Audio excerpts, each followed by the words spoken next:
I'm going to tell you something that should send shivers up your spine. The loser of the 2024 presidential election could actually be declared the winner. Yes, that's right. The most powerful office in the world with the singular authority to start a nuclear war could be stolen.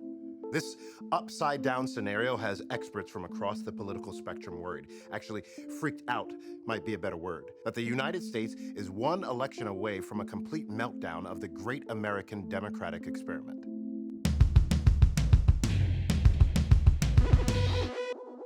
Now, for the loser to win the presidency would require some serious manipulation of the electoral process, but it's not science fiction. Here's how it could happen. The story starts and ends with the Electoral College. The Electoral College is a strange beast, a carryover from America's birth, when southern states built on human slavery exerted exceptional power over the terms of the Constitution. See, the logical thing to do would be to just have a popular vote. One person equals one vote, right?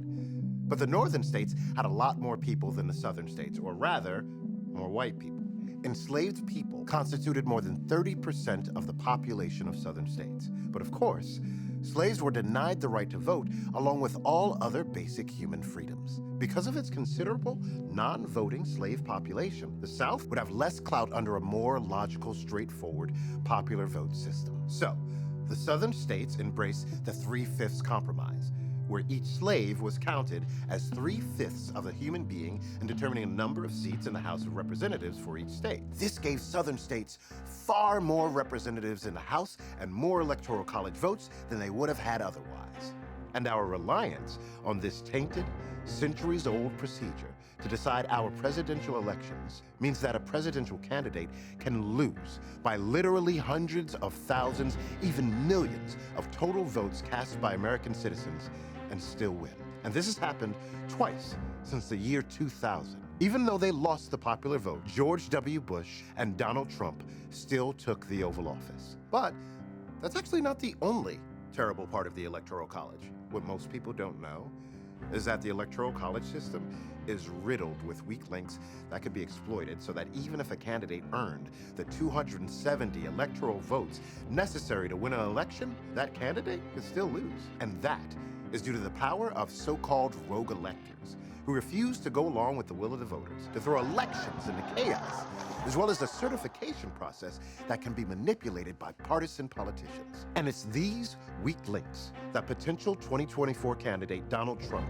is paying very close attention to, with teams of lawyers and advisors working in the shadows to find democracy's fatal flaws. The key to their attack on the electoral process is the false claim of widespread voter fraud, also known as the big lie. The big lie will be the key to trying to make sure Trump wins, even if he loses. Here's how.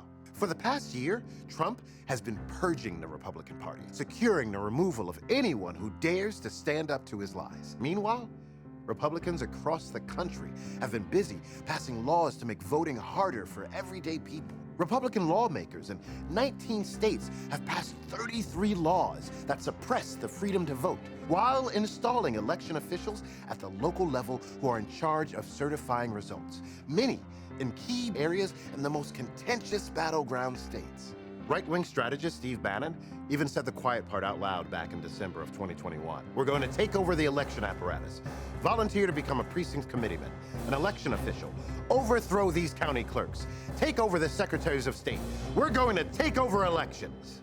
So, partisan election officials can play a major role in distorting election outcomes by doing things like limiting the number of places people can vote, or challenging mailed-in votes from areas with a heavy turnout from the other side. But the weakest link in our electoral system is how each state certifies their electoral college electors once the votes are cast. Basically, any Trump loyalist could challenge the election results and delay certification so that on January 6th, 2025, when Congress opens the envelopes, there would be enough states with competing slates of electors that neither candidate has reached the requisite 270 electoral votes. At that point, the election would be determined by one vote per state in the House of Representatives. That is, California would have only one vote, the same as Wyoming, even though California represents nearly 39 million people and Wyoming has only about 500,000 people in it. If Republicans have a majority of congressional representatives in a majority of states with moderates purged from the party, it's hard to imagine the states doing anything but selecting Trump. And so, Trump takes the White House, even though he legitimately lost both the popular vote and the Electoral College. But I know what you're thinking. What about the Supreme Court? Couldn't his opponent contest such a clearly shady maneuver? Sure, he could. But remember, Trump stacked the court with 3 justices back in his first term. It's now a whopping 6-3 votes right-wing majority. Without Congress or the Supreme Court to provide a check on this, the frayed tape that has been holding the Electoral College together all these years could finally fall apart.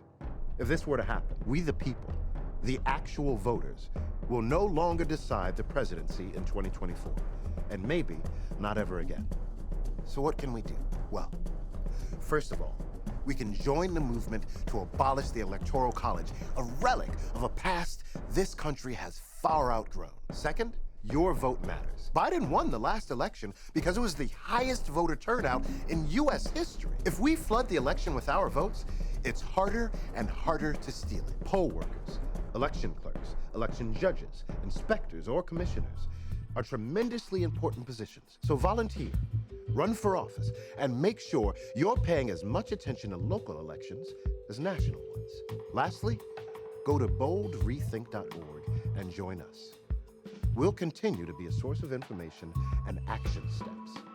Democracy, which is the cornerstone of our freedom, can only die if we let it.